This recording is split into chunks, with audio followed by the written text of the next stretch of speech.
नमस्कार दोस्तों, आप देख रहे हैं यूपी 80 न्यूज़। दोस्तों, उत्तर प्रदेश में भाजपा की सहयोगी पार्टियां अपना दल है सुभाषपा निषाद पार्टी पिछले लंबे समय से प्रदेश के निगम, प्राधिकरण, बोर्ड और आयोगों में अपनी हिस्सेदारी को लेकर लगातार आवाज़ उठा रही है। ये पार्टियां अपने पदाधिकारियों व कार्यकर्ताओं को प्रदेश के विभिन्न बोर्ड और निगमों में दर्जा प्राप्त मंत्री और सदस्य बनाना चाहती हैं। ये पार्टियां लगातार भाजपा शीर्ष नेतृत्व के सामने यह मांग रख रही हैं।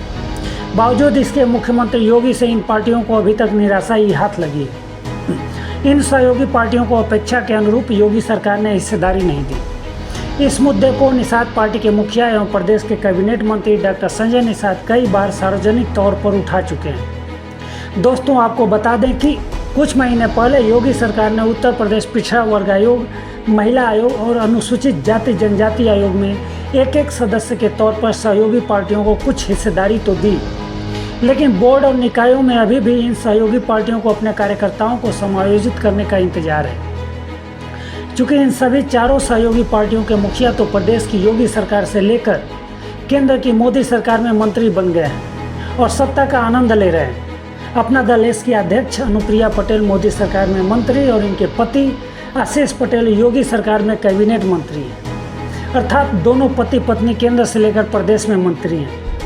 इसी तरह रालोद से जयंत चौधरी केंद्र में स्वतंत्र प्रभार मंत्री एवं उनकी पार्टी के विधायक अनिल कुमार योगी सरकार में कैबिनेट मंत्री हैं। इनके अलावा सुभाषपा के ओम प्रकाश राजभर और निषाद पार्टी के डॉक्टर संजय निषाद योगी कैबिनेट में कैबिनेट मंत्री हैं। उनके पास भी अहम विभाग है। हालांकि रालोद और सुभाषपा ने अन्य क्षेत्रीय दलों के लिए एक मिसाल भी पेश की और क्षेत्रीय पार्टियों के कार्यालय में आस लगाए बैठे कार्यकर्ता इन दोनों दलों की चर्चा भी खूब करते हैं। दोस्तों, लोकसभा चुनाव के दौरान जयंत चौधरी ने अपनी पार्टी के निष्ठावान कार्यकर्ता एवं कार्यालय प्रभारी राजकुमार सांगवान को उम्मीदवार बनाया और राजकुमार सांगवान सांसद निर्वाचित हुए। इनके अलावा उन्होंने पार्टी के विधायक चंदन चौहान को भी लोकसभा चुनाव लड़ाया और दोनों नेता लोकसभा में पहुंच गए। इसी तरह सुभाषपा प्रमुख ओम प्रकाश राजभर ने भी अपने बेटे की बजाय अपने पुराने कार्यकर्ता बिच्छेलाल राजभर को एमएलसी बनाकर विधान परिषद में भेजने का कार्य किया। जहां तक संजय निषाद की बात करें तो वह तो खुलकर कहते हैं कि पहले परिवार को मजबूत करने की प्राथमिकता देते हैं। डॉक्टर संजय निषाद के अलावा उनका एक पुत्र श्रवण कुमार निषाद विधायक है। 1 साल पहले उनके परिवार में एक बेटा सांसद, एक बेटा विधायक और वह खुद कैबिनेट मंत्री। लोकसभा चुनाव में उनके पुत्र प्रवीण निषाद इस बार चुनाव हार गए, अर्थात यहाँ पर फिलहाल पिता और पुत्रों का ही विकास हो रहा है। इनके अलावा 13 विधायकों वाली पार्टी अपना दल में अभी तक पार्टी के किसी कार्यकर्ता को राज्यसभा सांसद अथवा एमएलसी बनने का मौका नसीब नहीं हुआ। ऐसी स्थिति में इन पार्टियों में अपना पूरा जीवन दांव पर लगाने वाले कार्यकर्ताओं में निराशा बढ़ती जा रही है। इन कार्यकर्ताओं ने अन्य राज्यों में रोजगार तलाशने की बजाय सामाजिक न्याय और अपनी जाति के विकास के नाम पर इन पार्टियों को ही अपना जीवन समर्पित कर दिया। लेकिन जीवन का 2-3 दशक राजनीति को देने के बाद आर्थिक तौर से कमजोर इन कार्यकर्ताओं के सामने अब केवल दर्जा प्राप्त मंत्री और विभिन्न बोर्डों का सदस्य मात्र ही बनने की आस बची है।